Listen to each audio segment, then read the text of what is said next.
بسم اللہ الرحمن الرحیم رب اشرح لی صدری ویسر لی امری واحلل عقدۃ من لسانی یفقہوا قولی۔ الحمدللہ شادی کا موقع خوشی کا موقع ہوتا ہے، لیکن اس کے ساتھ ساتھ آئندہ زندگی میں انسان کے اوپر بہت سی ذمہ داریاں بھی آتی ہیں۔ عام طور پر یہ دیکھا گیا ہے کہ شادی کے بعد کچھ دن تک تو بچیاں خوش رہتی ہیں، سسرال والے بھی خوشی سے آؤ بھگت کرتے ہیں، لیکن آہستہ آہستہ بعض اوقات مشکلات بھی پیدا ہو جاتی ہیں۔ اس کی بنیادی وجہ یہ ہوتی ہے کہ ہر انسان یہ چاہتا ہے کہ اس کا حق اس کو ملے، لیکن وہ دوسروں کا حق دینے کے لیے تیار نہیں ہوتا، کیونکہ انسانوں کے اندر ایک دل کی تنگی رکھ دی گئی ہے۔ وَأُحْضِرَتِ الْأَنفُسُ الشُّحَّ، اس شح کو جب تک دور نہ کیا جائے، دلوں کی اس تنگی کو جب تک دور نہ کیا جائے، اس وقت تک انسان دوسرے کے لیے وہ نہیں سوچ پاتا جو وہ اپنے لیے سوچ سکتا ہے یا اپنے لیے سوچتا ہے۔ حقیقت یہ ہے کہ جب ہم کسی کے لیے اچھا سوچتے ہیں تو وہ دراصل اپنے ساتھ ہی اچھا کر رہے ہوتے ہیں۔ بظاہر یوں لگتا ہے کہ جیسے ہم دوسرے کا فائدہ کر رہے ہیں، لیکن حقیقت میں وہ اپنا ہی فائدہ ہوتا ہے۔ قرآن مجید میں اللہ تعالیٰ فرماتے ہیں ان احسنتم احسنتم لانفسکم، اگر تم نے اچھا کیا، احسان کا رویہ اختیار کیا، نیکی کا رویہ اختیار کیا، احسنتم لانفسکم، تو تم نے اپنے ہی نفسوں کے لیے، اپنے ہی ذات کے لیے اچھا کیا، یعنی اس کا فائدہ پورے کا پورا خود تمہیں کو ملے گا، اور وہ فائدہ انسان کو دنیا میں بھی ملتا ہے اور آخرت میں بھی ملتا ہے، بشرطے کہ انسان اسے خالصتاً اللہ کی رضا کے لیے کرنے والا ہو، یعنی احسان اور نیکی کو دوسروں کے ساتھ۔ اس میں آپ دیکھیے کہ انسان کے جہاں بھی نئے تعلقات بنتے ہیں، نئے رشتے بنتے ہیں، یعنی شادی کے موقع پر ایک نیا خاندان بنتا ہے، یعنی ایک نئے خاندان کے ساتھ واسطہ ہوتا ہے اور نئے تعلقات بنتے ہیں۔ اب ان تعلقات میں، ان رشتوں میں کچھ تو اپنی عمر سے بڑے ہوتے ہیں اور کچھ چھوٹے ہوتے ہیں، یعنی سسرال میں جب ایک لڑکی جاتی ہے تو کچھ لوگ اس سے عمر میں بڑے ہوتے ہیں، تجربے میں بڑے ہوتے ہیں، مقام میں بڑے ہوتے ہیں، رتبے میں بڑے ہوتے ہیں، تجربے میں بڑے ہوتے ہیں، اور کچھ چھوٹے ہوتے ہیں۔ اب ان دونوں کے ساتھ معاملہ کیسے کیا جائے؟ حکمت کا تقاضا کیا ہے؟ اور رسول اللہ صلی اللہ علیہ وسلم کی حکمت ہمیں کیا سکھاتی؟ آپ صلی اللہ علیہ وسلم نے فرمایا، محمد سے نہیں، جس نے چھوٹے پر رحم نہ کیا اور بڑے کی عزت نہ کی، تو کتنا خوبصورت معیار ہمیں دے دیا گیا ہے کہ جتنے بھی بڑے ہیں سب کی عزت کرنی ہے، عزت اور احترام اور ادب کے ساتھ پیش آنا ہے، چاہے وہ والدہ ہے یا ساس ہے یا پھر ساس کی کوئی بہن ہے یا ان کی مدر ہیں یا پھر نندے ہیں یا دیور جیٹ، کوئی بھی، یعنی جتنے بھی لوگ عمر میں بڑے ہیں ان سب کے ساتھ احترام کا معاملہ، ادب کا معاملہ۔ بعض اوقات یہ ہوتا ہے کہ کچھ بڑے جو ہوتے ہیں وہ اپنے بڑے ہونے کا فائدہ اٹھاتے ہیں اور پھر کبھی ڈانٹ کے بات کر دیتے ہیں، کبھی سختی کرتے ہیں، کبھی لحاظ نہیں کرتے، تو ایسے میں انسان کا دل چھوٹا ہونے لگتا ہے کہ یہ تو میرا خیال نہیں کرتے تو پھر میں کیا کروں۔ نہیں، ہمیں ہی حکم کیا ہے، آپ نے عزت کرنی۔ ہر لڑکی جب یہ سبق لے کے اپنے سسرال میں جائے گی اور بڑوں کی عزت کرے گی تو اس کو جواب میں کیا ملے گا؟ اس کو ہمدردی ملے گی، کیئر ملے گی، محبت ملے گی، اور اس کی ایک پہچان اور اس کا ایک نام ہوگا کہ یہ بچی بہت عزت کرنے والی ہے، بہت اچھی ہے، اس کے حق میں گواہی ہوگی۔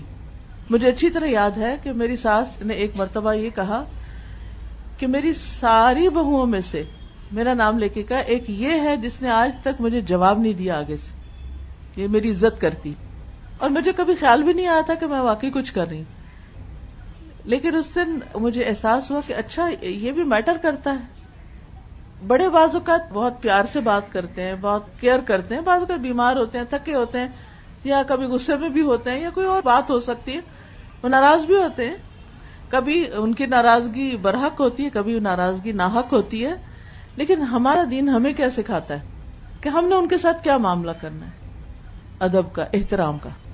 ہم نے اپنا فرض پورا کرنا ہے، اور اسی سے پتہ چلے گا کہ ہم واقعی دین پڑھے ہوئے لوگ ہیں.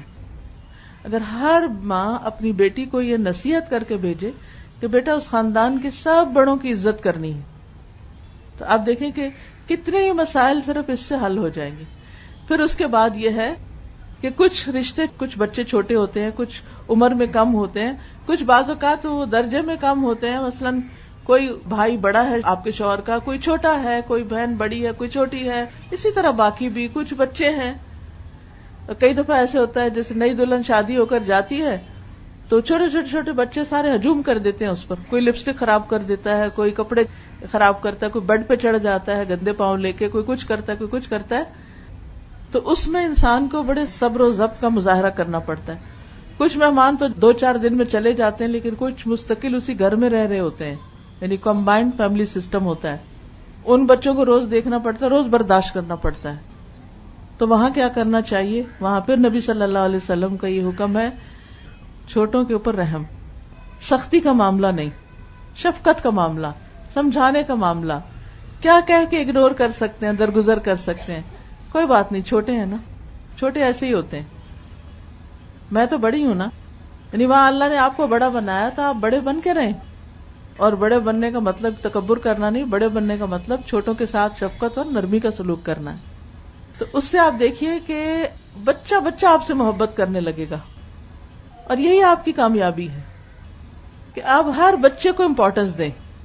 اریٹیٹ نہ ہو کہ یہ بہت شور کرے، یہ بہت باتیں کرے، یہ بہت بدتمیز ہے، یہ ایسے ہے، یہ ویسے. نہیں، آپ ان کے دل جیتیں، آپ ان سے محبت کریں، وہ سارے آپ کے پیچھے لگ جائیں گے.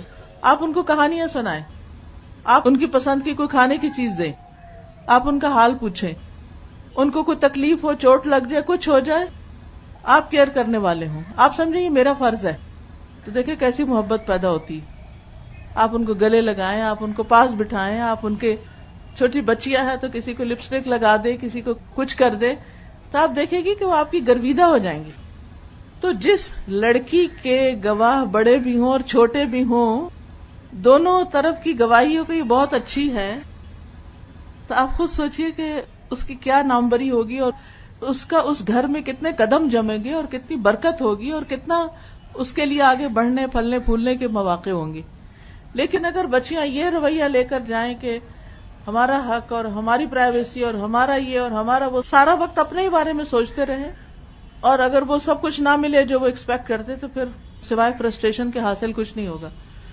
اب نہ آگے کا راستہ رہتا ہے، نہ پیچھے کا، نہ وہاں دل لگتا ہے، نہ پیچھے جا سکتے ہیں ماں باپ کے گھر، کیونکہ وہاں رہنا بھی مشکل ہے. شادی کے بعد اگر لڑکی ماں باپ کے بھی گھر آتی ہے تو وہ گھر اس کے لیے ویسا نہیں ہوتا. یہ بھول ہوتی ہے کہ ہم اپنے ماں باپ کے گھر بڑی عیاشی کرتے تھے، اور اس دھوکے میں لڑکیاں کہتی چلو واپس چلتے ہیں، جا کے پھر وہی عیاشی کریں. اب وہ بات نہیں رہتی، اب ویسا نہیں رہے گا، ہر چیز بدل چکی ہے.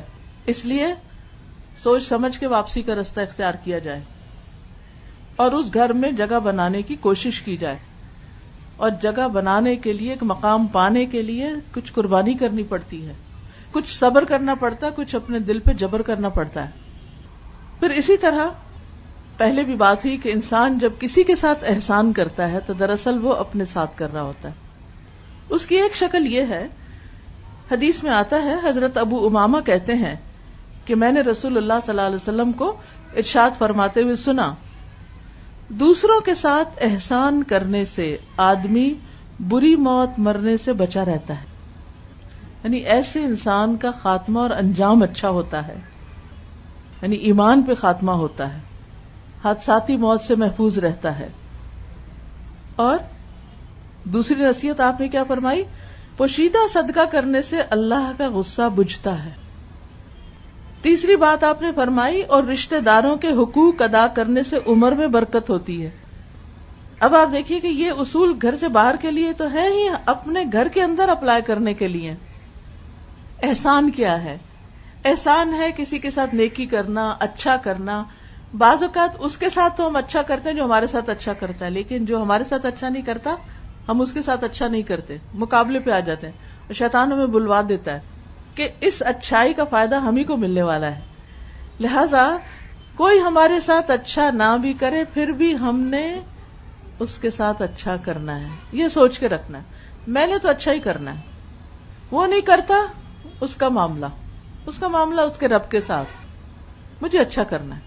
بعض اوقات ایسا ہوتا ہے کہ شوہر ہی اچھا نہیں کرتا تو پھر انسان غصے میں آ جاتا ہے، جب یہ میرا خیال نہیں رکھتا، جب یہ مجھے ٹائم نہیں دیتا، جب میری کوئی بات نہیں سنتا تو میں کیوں اس کی مانوں، میں کیوں اس کی سنوں.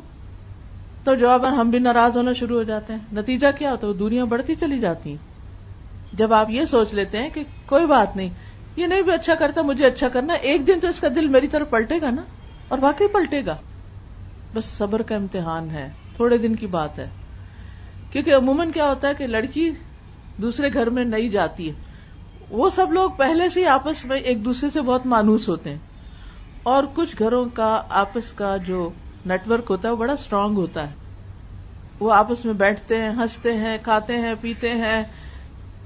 اور یہ جو نئی لڑکی گئی ہوتی ہے وہ بس منہ ہی دیکھتی رہتی ہے کہ یہ کیا ہو رہا ہے، کوئی مجھے بھی توجہ دے، کوئی میری بھی بات سنے، مجھے بھی اپنا بنائے. لیکن وہ وقت ابھی دور ہے کہ جب آپ اس سب میں گل مل جائیں گے.